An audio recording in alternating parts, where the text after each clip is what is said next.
Akkam jirtan daawwattoota TV Oromiyaa kan magaalaa Torontoo irraa isiniif darbu.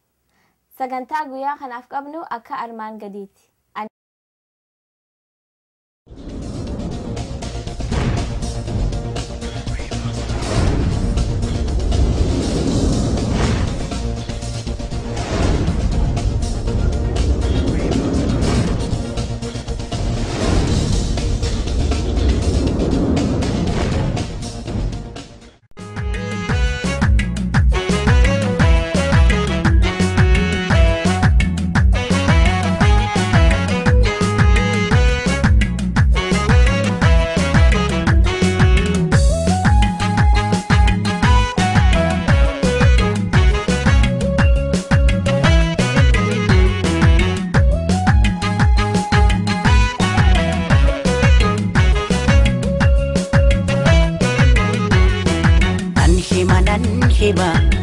Hima waeke nchallisu argee Oromiyaa tiyya biyya hayyuu qaroo.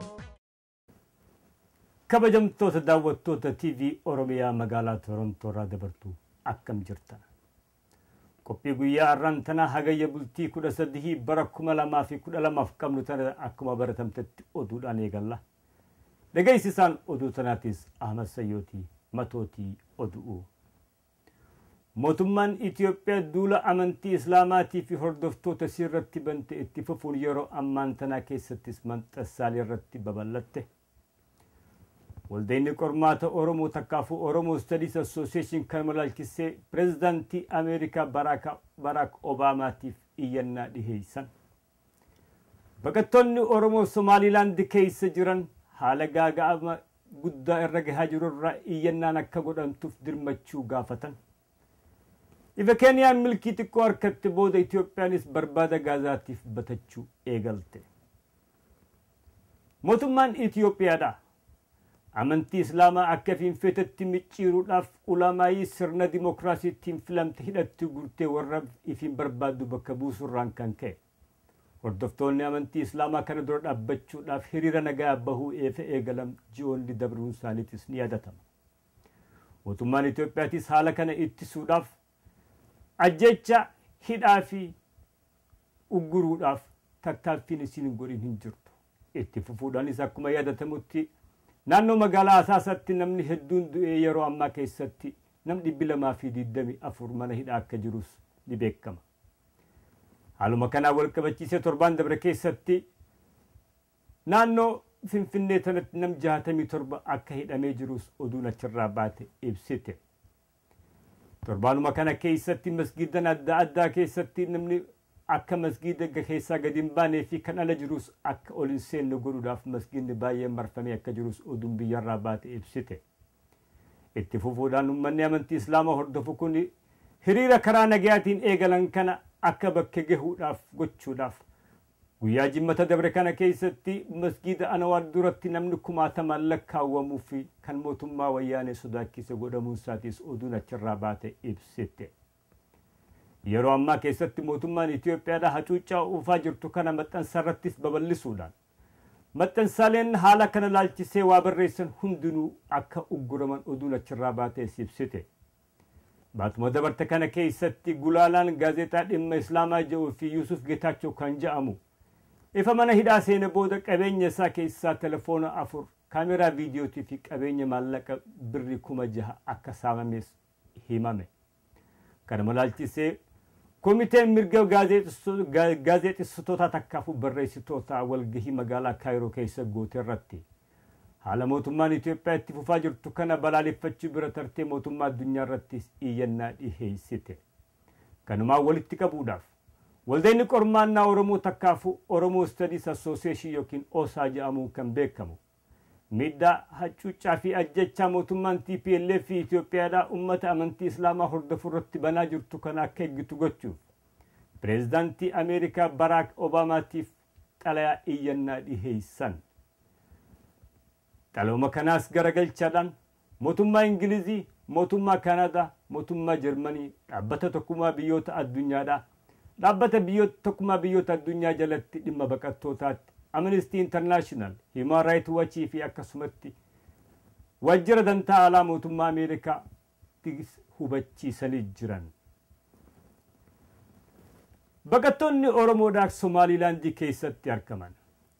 Miidhaa mootummaa Somaalilaandiin irra gahaa jiru bira taree yeroo ammaa keessatti harka lafa jalaatiin UNHCR keessatti seenuudhaan gaaga'amni guddaan akka irra gahamaa jiru iyyannaa dhiyeeffatan irratti hubachiisan. Akkuma yaadatamutti bara 2010 keessatti baqattoonni Oromoodhaa bakka rafanitti ibiddatti kaayuun baay'een isaanii lubbuu isaanii dhabuun ni yaadatama. Yeroo ammaa keessatti iyyannaa achirraa dhiyaattetti akka himtutti daa'imman baqattootaa bakka rafanitti ibiddatti kaayuun baay'een isaanii dhumaa akka jiran himuudhaan. Keessaafuu UNHCR keessatti namtichi Hussein Jamal Guled jedhamuu fi kan bassaasa Itoophiyaa ta'uun isaatii fi barnoota bassaasummaadhaa hursootti fudhate harka lafa jalaatiin akka hojjetaa UNHCR keessa seenuudhaan ummata Oromoo miidhaa guddaa irraan gahaa akka jiru himatan.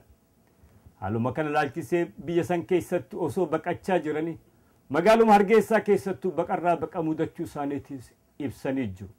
Kanuma laalchisee hawaasni Oromoo kan addunyaa irratti argamu hundinuu miidhaa Somaaliyaa keessatti irra gahaa jirtu kana iyya akka dabarfataniif hawaasa Oromoo hunda dirmachuu gaafatan.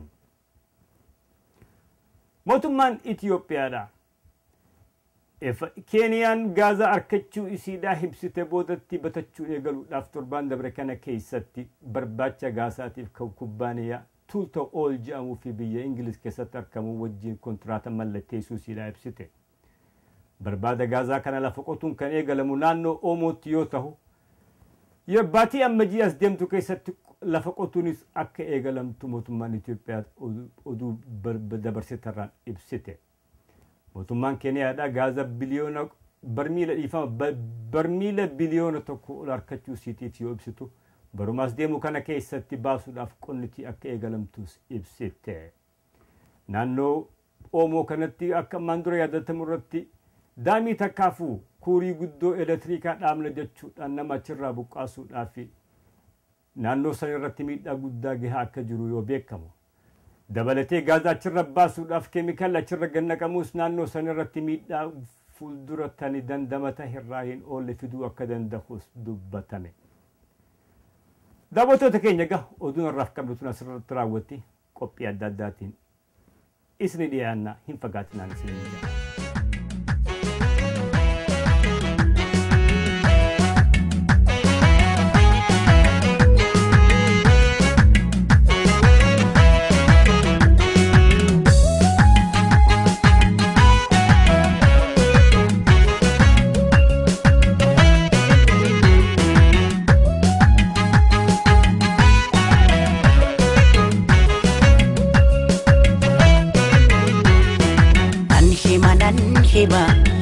Hima waeke nchallisu argee Oromiyaa tiyya biyya hayyuu qaroo. Thank you for joining us on another week of Tvoromiyaa Magaalaa, Torontoo. My name is Bolton and here are your headline news. Qeerroo in London celebrates Olympic victory of Oromian Olympians. Media restrictions tighten in Ethiopia. Ethiopian authorities crack down on Muslim press. Foreign mining companies quitting exploration in Ethiopia. Qeerroo in London celebrates Olympic victory of Oromian Olympians. In the conclusion of the 2012 Olympics, on August 12th, the Qeerroo in London held a ceremony to celebrate the phenomenal achievements of Oromo Olympians. The ceremony was held in conjunction with the men's marathon event. Though Oromia is a stateless country in the Horn of Africa struggling for the right to self-determination and independence, Oromo Olympians have graced the Olympic Games over the years. From winning the first Olympic medal for Black Africa, Abebe Bikala, in Rome in 1960, to winning the first Olympic medal for Bahrain, Mariam Yusuf Jamal in London in 2012. Oromo Olympians have made history in long-distance athletics to the Games. With the realization of Oromia's independence, Oromo Olympians will continue to grace Oromia at the Olympic Games. Media restrictions tighten in Ethiopia. One of the last remaining independent newspapers was recently shattered by the government. Government charges against one of Ethiopia's last remaining independent newspaper editors on Friday, and a recent forced shutdown of that paper's presses capped a grim month of media repression in a country already deemed one of the most restrictive in the world by press freedom advocates. On August 1st, 12 days after authorities shuttered Fete and seized 30,000 print copies to prevent them from reaching the readers, Temeskin Dezalgin, the editor of Amharic Language Weekly, said the Ethiopian police summoned him for an interrogation. He was charged on 3 counts: encouraging youth rebellion against the government and its constitution, defamation, and agitating the public by spreading false reports. He wrote in a statement posted in Amharic on Facebook. The latest crackdown on free press in Ethiopia was provoked by reports about Prime Minister Mallas Zenawi's health. On July 21st, a day after Fete failed to hit the newsstands, Dezalgin learned the authorities had put a stop on the paper's distribution and further publication for printing items that, according to government prosecutor Berhanu Wandamagin, were deemed detrimental to the country's national security. Fete's Unseen Last Edition carried articles about Zenawi's illness, allegation of power struggles inside the ruling party, and about the growing Ethiopian Muslim protests in the capital, Addis Ababa, Dezalgin wrote. The Ethiopian government, an authoritarian regime and close ally of the United States, has been repeatedly criticized by international rights groups and the UN for instituting draconian laws to stomp out opposition and that nation's fledgling free press. Authorities cracked down on Muslim press. Ethiopian authorities must release a journalist who has been detained for almost 3 weeks and allow 3 Muslim news outlets to resume publishing immediately, the Committee to Protect Journalists said today. Local journalists believe the Muslim press in Ethiopia is being targeted for its coverage of protests by the Muslim community. In recent months, Ethiopian Muslims have begun staging protests on Fridays to oppose government policies they say are interfering with their religious affairs, according to news reports. These protests are a highly sensitive issue for the government, which fears a hardline Islamist influence within the predominantly Christian country, newspapers reports said. Local journalists believe the recent harassment of Muslim journalists and newspapers are part of an attempt by Ethiopian authorities to quell coverage of ongoing protests in the capital. At least 8 police officers raided the home of Yusuf Getachew, editor of Yemuslimich Gude Muslim Affairs, in the evening of July 20th in the capital Addis Ababa, and took the journalist to Magaalaa Federal Detention Center, according to local journalists. The police also confiscated 4 of Yusuf's mobile phones, his wife's digital camera books, and 6,000 birr, US $334, some sources say. Foreign mining companies quitting exploration in Ethiopia. The number of foreign mining and exploration companies that cut and pack their investments in Ethiopia are growing in recent months, citing different reasons. Companies like Maxis and ZPEG that were working on oil and gas explorations in the Ogaden region have pulled entirely out of the country, following the killing of dozens of its workers during a raid by the rebel groups operating in the area. Last year, the Malaysian company Petronas quit its oil exploration activity in Ethiopia after spending over $350 million. BHP, one of the leading potash companies in the world, recently abandoned its potash projects in the Afar region after investigating over $80 million on exploration works. Sources closer to the company cited high exploration costs, security threats, unfavorable honey-coated investment policies together with the unmatched competition they would meet from the well-advanced, world-class Koluli potash deposit in neighboring Eritrea as the main reasons for the quit. On top of such uneasiness, the Ethiopian Ministry of Mines last week announced revoking of 11 petroleum and mineral exploration licenses, besides halting the issuance of any mineral exploration licenses altogether. One of the major companies that have been affected by the decision and kicked out of the country was the Hong Kong-based oil and gas giant Petrotrans Company Limited, that has been investing heavily in the last few years on the dangerous and greatly risky regions of the Ogden Basin. Danya Beijing Resource, a gold explorer company operating in Tigray region, is not spared by the sweeping blindfold decision. Dismayed by the sudden change of heart by the ministry, Petrotrans urges the ministry to revisit its decisions or face the matter at international tribunal courts. It also warns that no other company will have the right to operate at Kalub Ilala fields, which Petrotrans invested millions of dollars for exploration and other related works. Sources in Ethiopia reveal that companies pay close to 11 million for a non-refundable signature bonus alone. Such unwarranted turn of events in the country's mining industry and the developing political uncertainty further tarnish the country's image and scares away existing and or new potential investment in the sector. Presently, the country only survives with a handful of artisanal miners and MIDROC Gold, the only modern large-scale gold company in the country. Thank you for watching Tvoromiyaa Magaalaa, Toronto this week. My name is Tvoromiyaa. Thanks for watching.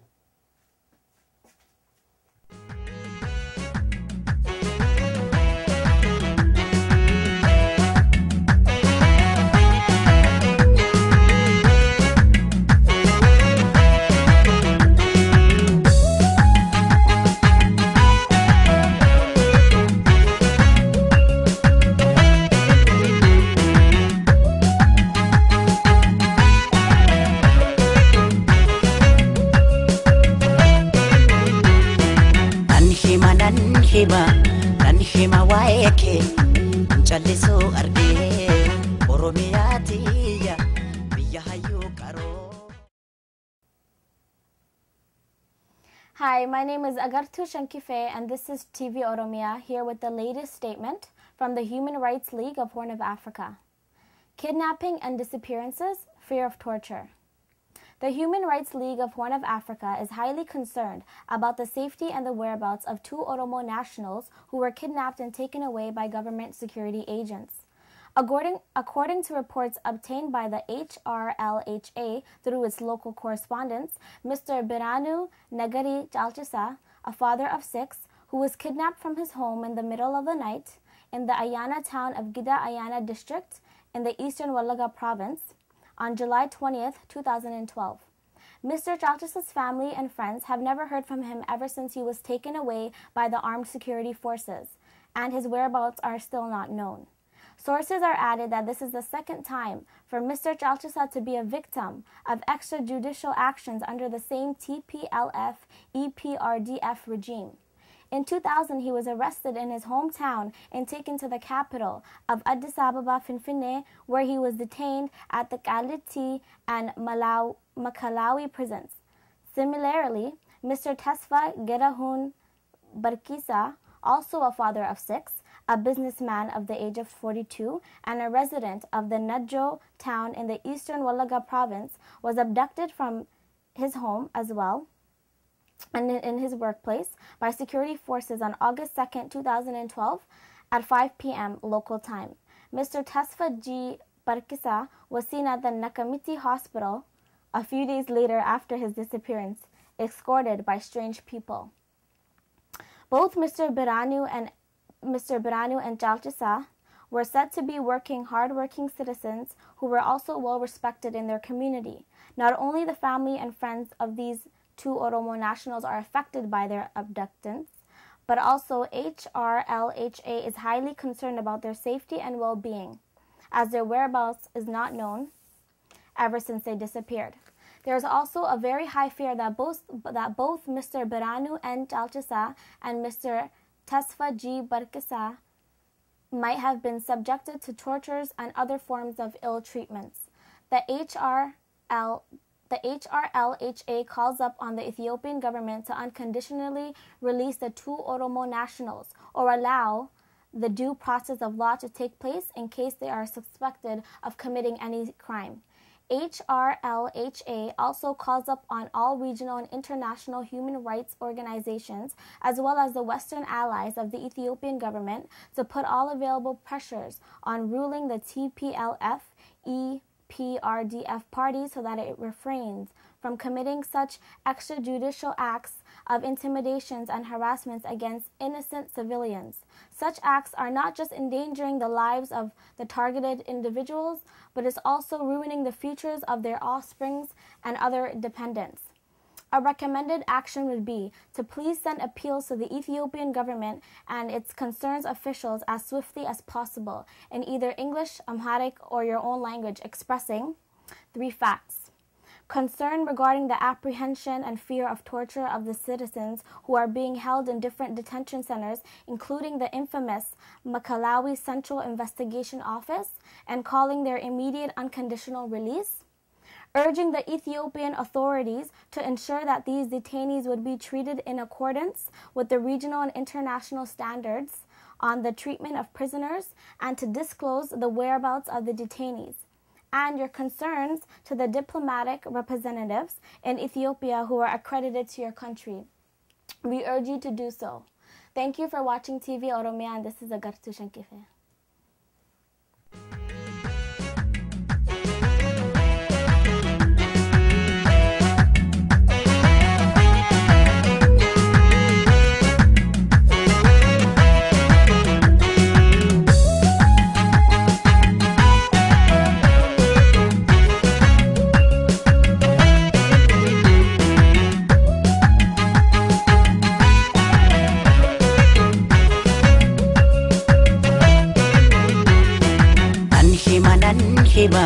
Nan hima waa'ee kee callisuu argee Oromiyaa tiyya biyya hayyuu qaroo.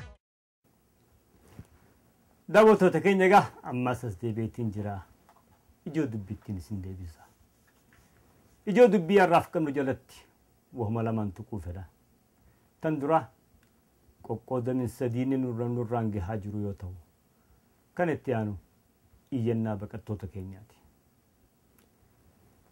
Dinni ummata Oromoo irratti karaa adda addaatiin bifa adda addaatiin duula banaa jiru kun ummata Oromoo wal afaan deebisee addaan babaasee tokko irratti akka duulu gochuudhaaf wanni inni hin godhin boolli inni hin qotin hin jirtu. Deemsa kana keessatti ka beekuus kan beeknes diinaaf meeshaa ta'aa jira. Torbaan dabre kana keessatti akkuma nama quba qabutti naannoo Booranaa keessatti ilmaan Oromoo gosa lama wal afaan deebisuudhaan tokko irratti akka duulu godhe.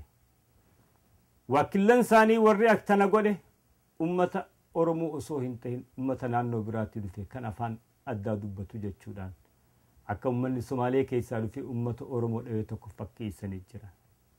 Tuni soba. Soba ta'uu wanni agarsiisa.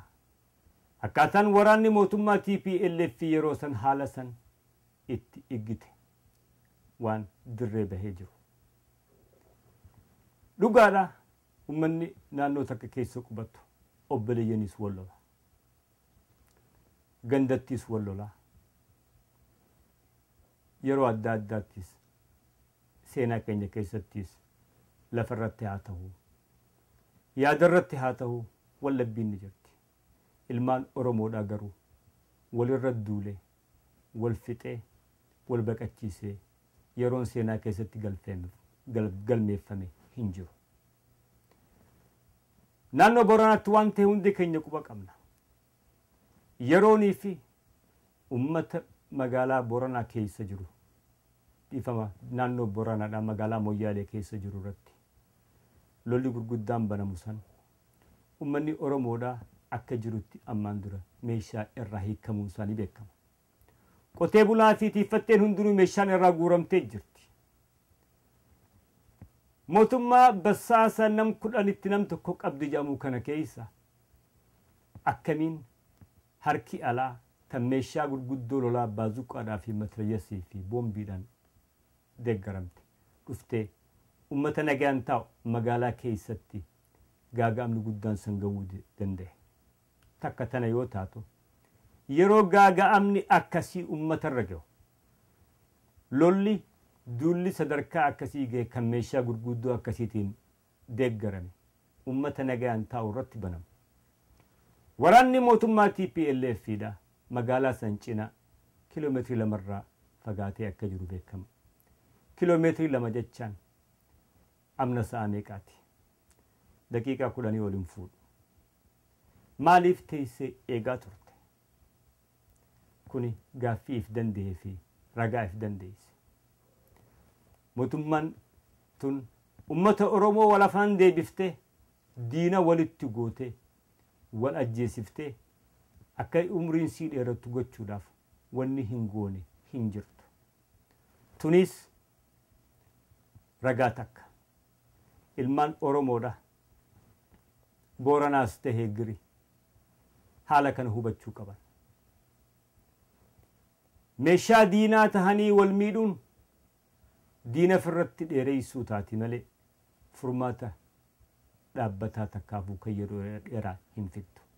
Tanaafuu ilmaan Oromoo bakka jirtan hunda akka wal hubachiiftanii wal dhageessiftanii meeshaa diinaa hin taane ijabanachuudhaan akka wal eeynu akka wal gorsinu haa wal gaafannu iyyinee walii haa iyyinuun isiniin jedha. Itti aansuudhaan iyyannaan gaafe iyyannaa taate arraan tana iyyannumatti hin deebi'a. Oduu irratti akkumaan isin dhageessatti ilmaan Oromoodha bakka baqatanitti naannoo keessaafuu naannoo Somaalilaand irratti waan irra gahaa jiru iyyatanii jiran.